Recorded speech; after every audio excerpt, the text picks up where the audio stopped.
दीस शुक्रार फेब्रुवारीची 20 तारीख 2024.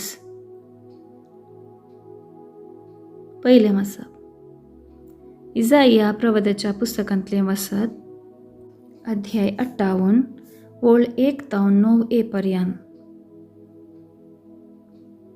थांबा नासतना बोब मार, तूं तुरेपरी तुजो ताळो उबार. म्हजे परजेक आपले गुन्यांव परगट कर आनी जाकोबाच्या घराण्याक आपलीं पातकां. आपूण नितीन चलता तें राष्ट्र आनी आपणें आपल्या देवाचें धर्मशास्त्र सांडूंक ना म्हणले भाशेन ती दिसान दीस म्हाका सोदतात आनी म्हजो वाटो वळखूंक अत्रेकतात. म्हजे लागीं ते नितीचे कायदे मागतात आनी देवाक लागीं सरूंक अत्रेकतात. तूं आमचो उपास पळयनाय जाल्यार आमी कित्याक म्हणून उपास करचो?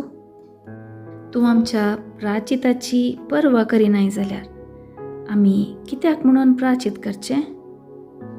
पळया, तुमी उपास करतात तेन्ना तुमचो धंदो तुमी चलयतात आनी तुमच्या कामागारांक पिडापीड दितात. पळया, तुमी उपास करतात जाल्यारय ताचे बराबर लढाय आनी झगडीं करतात आनी दया नासता मुठी मारतात. आज तुमी करतात तसल्या उपासा वरवीं तुमचो ताळो सर्गार पावूंक तुमच्यान जावचें ना. तुमी उपास करतना एका चिव्या भाशेन तकली बागयतात, गोणयेचेर आनी गोबराचेर आड पडटात. असलो उपास हे रितीन तुमी प्राचीत करतात तो दीस म्हाका पसंत म्हूण तुमी चिंतात? असल्याक तुमी उपास आनी सर्वेस्पराक मानता तसलो दीस म्हणटात? ना, हांव पसंत करतां तो उपास हो. अनितीच्यो संकळी मोडा, जुवांचे बांद सोडया, दग्ध सोंसतल्यांक सुटका दिया, हर एक जूं मोडून उडया, भुकेल्ल्यांक तुमचो उंडो वांटून दिया, घरदार नातल्यांक बिडार दिया, विणग्यांक पांगरूंक दिया आनी तुमच्या संबंद्यांक सांडी नाकात. तेन्ना फांत्यापरी तुमचो उजवाड परजळतलो आनी तुमचे घाई बेगीनच बरें जातले. तुमचें नितीवंतपण तुमचे फुडल्यान वेतलें आनी सर्वेस्वराची महिमा तुमचे फाटल्यान येतली. तेन्ना तुमी उलो मारतल्यात आनी सर्वेस्पर तुमकां जाप दितलो. तुमी ताका आपयतल्यात आनी तो म्हणटलो, हांव हांगा आसां. देवाचें उतर हें. देवाचें वडपकार. कीर्तन 51 3-4 5-6 AB 18 आनी 19. श्लोक. दुखेस्त आनी खालतें काळी सर्वेस्परा तूं तिरस्कार करिनाय. काकुळदारा देवा म्हजी काकुळट कर, भोवकणवाळ्या देवा म्हजे गुन्यांव पुसून काड. धू तूं म्हाका म्हज्या अपराधाच्या खातांतलो, नितळ कर म्हाका पातकाच्या चिखलांतलो. श्लोक. दुखेस्त आनी खालतें काळी सर्वेस्परा तूं तिरस्कार करिनाय. म्हजो गुन्यांव हांव वळखून घेतां, म्हजें पातक सदांच तुजे मुखार दवरतां.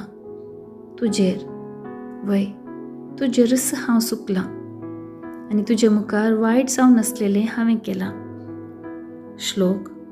दुखेस्त आनी खालतें काळी सर्वेस्परा तूं तिरस्कार करिनाय. तुका यज्ञ बलिदानांनी समाधान ना, आसल्यार हांव त्यो भेटयतों. होम बलियो ओपून दिल्यारय तुका नाका. देवाक मानवता तें बलिदानच एक खालतें काळीस. दुखेस्त आनी खालतें काळीस सर्वेस्परा तूं तिरस्कार करचो नाय. श्लोक. दुखेस्त आनी खालतें काळीस सर्वेस्परा तूं तिरस्कार करिनाय. उद्गार. सर्वेस्पराक जय जय. बरें सोदा आनी वायट सोडा. तेदवां तुमी जियेतल्यात आनी सर्वेस्पर तुमचे सवें आसतलो. सर्वेस्पराक जय जय. शुभवार्ता. सामातेवाप्रमाणे जेजू ख्रिस्ताची शुभवार्ता. अध्याय 9 ओळ 14 ते 15 पर्यंत. तवळ जुआंचे शिस जेजू सरशी येवन म्हणाले, आम्ही आनी फारिजेव साबार फावटी उपास करता, पूण तुजे शिस उपास करिनात कित्याक? जेजून तांकां जाप दिली, खरेंच आपणा सांगाता आसता पर्यंत काजाराच्या वोवळ्यांनी दुखेस्त जावन आशेत की? खरेंताक तांचे तोंड काणवरचे दीस येतले आनी तवळ ते उपास करतले. देवाचें उतर हें. वाखाणी तुका क्रिस्ता. नियाळ. जुआंचे शिसी फारिजेवांनी केल्ले बरी उपास करतले आनी धार्मीक आचरण पाळटले म्हणून तांणी जेजू केल्ले सवाल सांगता. उपास करिनाय गी म्हणून ते विचारिनात. हांगासर सवाल शिसांक उद्देशून आसा. जेजूची जाप नवो वायन आनी पोरनो वायन भरच्या चिलांनी सर आटापता. जेजूची शिकवणूक नव्या वायना बरी. तो नवो वायन भरची चिलां वा तो वायन आटापूंक शकची मनशां नवी. जेजू परगट करूंक आयिल्ल्या सर्गींच्या राजाक आमी नवो वायन म्हणून समजोवयेत. दोंगरावयल्या प्रसंगांत ह्या नव्या वायना विशीं वा सर्गींच्या राज्या विशीं जायती शिकवणूक आमकां लाभल्या. जेजू आपल्या शिसा संगी वा पाटलावदारा संगी सदांच आसा. देखून तांकां ना उपास बगार सदांच फेस्त. जेजूची हाजरी आमचे मदें आसा म्हणून समजोवचेच नवो वायन. ताचे कश्ट मरण उपासाक कारण जातले वय, पूण ताच्या पुनर्जीवनपणांत ताची हाजरी अमर जातली.